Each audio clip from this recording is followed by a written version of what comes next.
The Newsagents. It's John. It's Lewis, and welcome to our very first live edition, streaming on Global Player and on YouTube.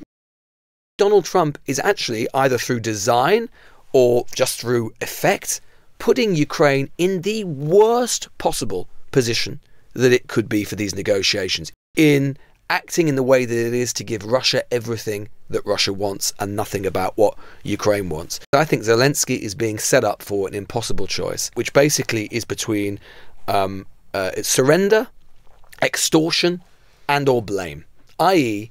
that a deal acceptable for the Russians to stop is so one-sided that he has no choice but to walk away, and then Trump then blames him for it, saying he's not interested in peace.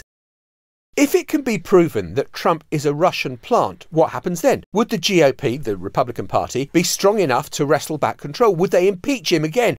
Or is Trump just too powerful? I think Trump is terrified that Putin does have something on him. I can't explain why Donald Trump has never uttered a word of criticism. It is odd. About Putin. He's definitely more hostile to his friends than some of America's traditional enemies. He criticises Russia. He never, ever criticises Putin.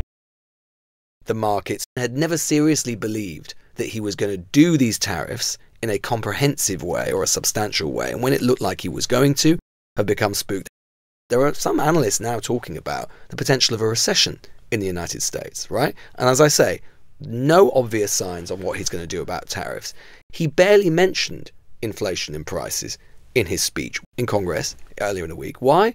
Because his signature economic policy will make those things worse, will make the price situation worse. And he says, yes, there'll be a bit of trouble, but it's worth it in the long term. You tell that to the average American family in the Midwest or wherever it happens to be, the people who got him elected. Yeah, absolutely. I mean, just yesterday, the US stocks plunged to their worst ever day of 2025. S&P dropped 1.8%. The Nasdaq slid 2.6%. These are awful, awful numbers for him. I was reading one report this morning that's saying there may be a contraction, which would be terrible.